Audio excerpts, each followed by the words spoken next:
Hey, what's going on, guys? DJS here. Wanted to bring you guys this week's Collective Kicks weekly recap. It is the 26th of October, nearing the end. Halloween is really right around the corner. Then Thanksgiving, can't wait. So many other cool things coming up. Anyway, wanted to go ahead and jump into this week's weekly recap. Not too crazy of a week, but some fun articles written by the writing staff, nonetheless. Nike size collaboration, possibly for an exclusive Air Huarache with a Moab look to them. Those look pretty badass. Samar did an article on that. Um, PJ did an article on Jordan Brand with the price tags of 185 versus uh, the 170 price range. Kind of a interesting point. I mean, the price points are definitely going up. I'm not sure how you guys. I know how you guys feel about it. I shouldn't say I know. I don't know. I do know how you guys feel about it. You guys don't like the prices increasing, and for good reason. I mean, it's kind of painful to see the prices keep going up. But anytime they have a unique type of material on the sneakers, it seems it's justified, and they raise the price. But it is what it is. I guess we'll see what happens in the future. It definitely cuts out the kind of resale side of things quite a bit because of the price point being so high. Um, Go take a look at the Collective Kicks weekly check-in for sneakers. If you guys didn't see this article, my writing staff is taking this on and doing a lot of other articles like this. Well, not a lot of articles like this. They're doing this as weekly, but they're doing it um, differently. And it's funny that PJ used my um, picks right there. Check out those things right there. Super old school pennies for those on that penny tip that they just released those ones. And Mini Rocks with a nice shot there of the 88s as well. Code Reds, very nice. And these Sauconys look really nice. I really like those Grid 9000. I think they're just such a rad sneaker. Um, anyway, and then check those ones out. Mr. Hype for those teal dragons. It said looks like they wrote the name wrong, but that's all right. Moving on, Forgotten Fridays, Reebok Pump, Omni Lite, D Brown. That's one of those sneakers that I've been wanting in the collection. It's just like the perfect colorway for me, and that orange pump on the tongue. I really like it. Unfortunately, some people were like kind of pissy about my comments about making limited Reeboks and stuff like that. It's more from the marketing perspective of that I was trying to go towards. If you guys missed last week's Throwback Thursday, Reebok just seems to be like a company that's struggling, and if they had more of a story, because everything's all about the story with sneakers, if they had something more where they were able to sell the story, make some limited runs of some of the sneakers, and then have the hype kind of drawn to it a bit more, and then more people will buy the alternate types of those shoes that can't buy the actual shoe. It's just kind of a tiering process or approach or whatever that I think that could be successful for them because they have a lot of nostalgia to the name. It's not being represented well in my opinion. Um, Kicks Reason with a and then D Strasner for that one. Thanks for the Forgotten Fridays. Always consistent. I love the fact that he's doing that. Um, Also consistent. Kicks Reason always bringing you guys some Throwback Thursday and some Reebok stuff for you guys there. There's some above the rims. Um, this is from a test user. She's a new user, not new user, new writer that will be on the site as well. So shout out to him. I wish I had his name out here now. I don't, unfortunately. Let me see if I can pull it up. It's um, Szymanski is his name, but he did a article on the Air Jordan 6 Clay and Cactus. Obviously, Macklemore is exclusive like Jordans that we're probably never going to see. Also, he did an article on how sneakerheads see restocks, which I thought was kind of interesting as well because you get all hyped up about seeing a restock, but then they sell out and you have the same types of problems that you do from a release. So it's really kind of like a plus and a negative. It's just not really super awesome all the time. Reebok Pump High and Crooked Tongue's collaboration, as you can see right there. I do like to see that Reebok is coming into the collaboration game a bit more, but you guys got to realize, even if they're doing that, that doesn't mean they are making a ton of money. Um, like just from the other stuff. Somebody was also scoffing at the fact that I said Reebok was a struggling company, and if you look at their financials, they are. Um, anyway, moving on. Black Brand crossover 2, you can see those little bump things like on the back that I was mentioning, kind of like the way away threes and the LeBron lifestyles. It seems to be a popular trend. Reebok Pump and Villa collaboration as well. For those that wanted to see those look pretty crazy with that Philadelphia kind of looking sneaker. Um, Moving on, Nike Free Trainer 5.0 for $89. I'm going to be starting a new segment.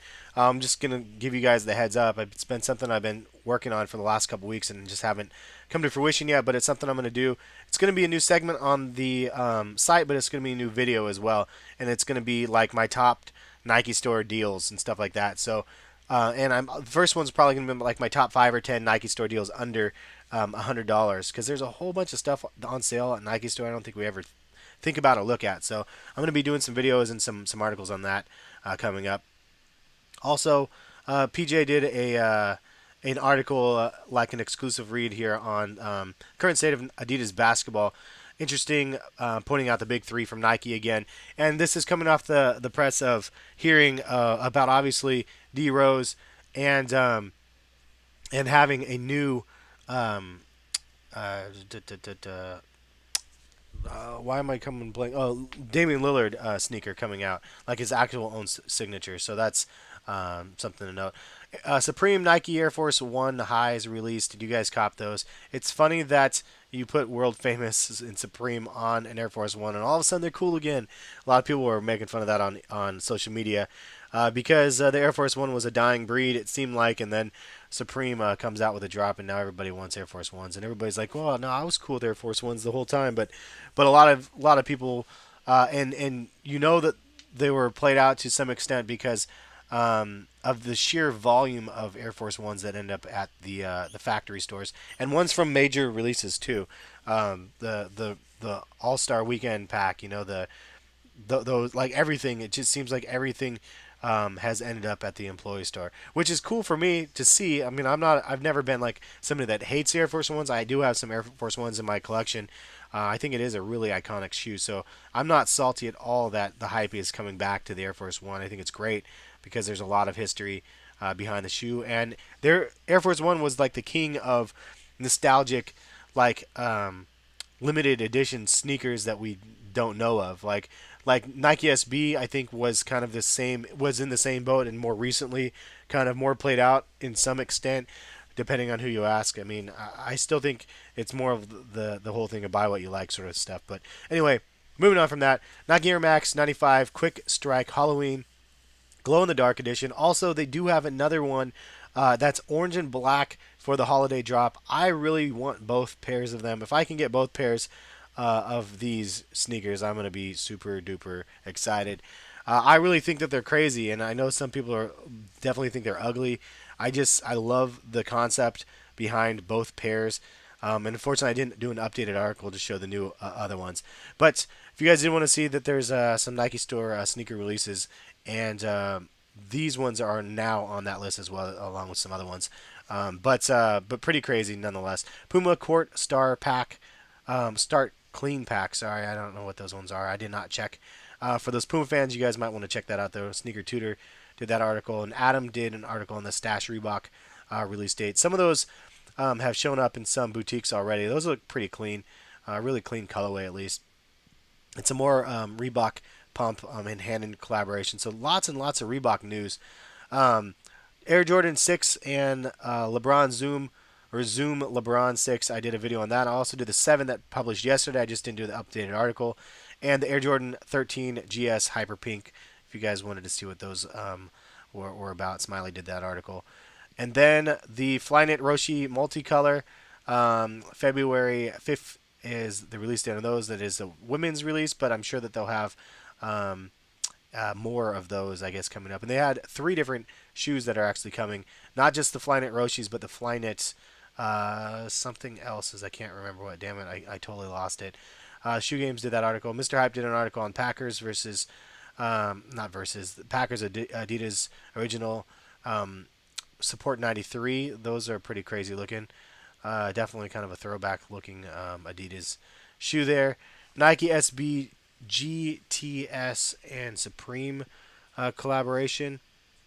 Sneaker Tutor did an article on that. Check out the Supreme insoles. Gotta love that. And these Sauconys look amazing. Really, really nice. Club Monaco. It looks like collaboration. And Reebok and Sneaker Politics have a collaboration. A lot of collaborations right now. It's really, really crazy. It looks like some sort of an ice cream um, nod to those ones. Look pretty awesome. And then Nike KD6 and the On Pro restocked on Jimmy Jazz last week. If you guys copped a pair, I'm not sure. JD Elite did an article on that. And another Reebok collaboration. And then some Saucony Grid 9000 Spice Collection. These things look pretty rad. And like this red pair definitely has my attention. Something that looks really, really nice. You can see a Dunk Exchange Sneaker Pimps recap if you guys would like. One of the writers, Smiley, went to that. And actually, I want to go check this out real quick and see. I think she did a video to this as well. Yeah, she did a video recap. So if you guys want to go check out her video recap, go look at that. And actually, it's something I want to do. Check out the Mask Man right there making his masks. Really crazy. Anyway, I'm going to go ahead and actually, I need to go look at that myself because it looks pretty awesome. And then the Signature Treat Monday from Kicks Reason. Couple more articles. The thought of Reebok leaving Adidas. What do you guys think about that? It's pretty major news. And I don't know. Like I feel like it's something that is going to happen eventually. But 2.2 billion seems like a lot of money. But you gotta think of how much sales I think Jordan Brand is doing. I think Jordan Brand's like doing way, way, way more than that. But anyway, Jordan Brand's on on the top. Obviously, Reebok's on the kind of the bottom scale of the major brands at least. But it's a brand that's been struggling, but it's one that I feel that could have some huge benefits and from maybe this acquisition. Who knows? But it's not official yet. Just some food for thought. Also, the Nike Huarache Lite sample was out there. That's pretty much it for this week's weekly recap. I have not updated the release dates. I apologize, guys. But man, that's kind of a light week of news. Nothing too earth-shattering, groundbreaking sort of sneaker news. But thanks for listening and watching nonetheless. I've been playing Borderlands. Anybody that's a video game fan, I've been playing Borderlands a lot and did a complete walkthrough of that entire game. So that's where most of my focus has been this last week. So I apologize. I'll do some more articles in the following weeks. Have a good rest of the day. We'll catch you guys later. Peace, guys.